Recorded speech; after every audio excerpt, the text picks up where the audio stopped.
పంటలకు గడువు తేదీ దాటిన పురుగు మందులు వాడితే ఏం జరుగుతుంది? మందులు గడువు దాటితే అందులో ఉన్న ముఖ్య రసాయన శక్తి తగ్గిపోతుంది. దీనివల్ల పురుగులు చావకపోగా వాటికి మందులు తట్టుకునే శక్తి పెరిగి మళ్లీ మందులు కొనాల్సి వస్తుంది. అయితే కొన్ని రకాల మందులకు శక్తి తగ్గిపోవడమే కాక కొత్త హానికరమైన రసాయనాలుగా మారతాయి.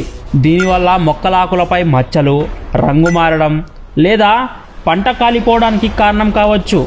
అలాగే గడువు దాటితే మందులు గట్టిపడి స్ప్రే చేయడానికి కూడా కష్టంగా మారుతుంది. ముఖ్యంగా గడువు దాటిన మందులు విషపూరితంగా మారుతాయి.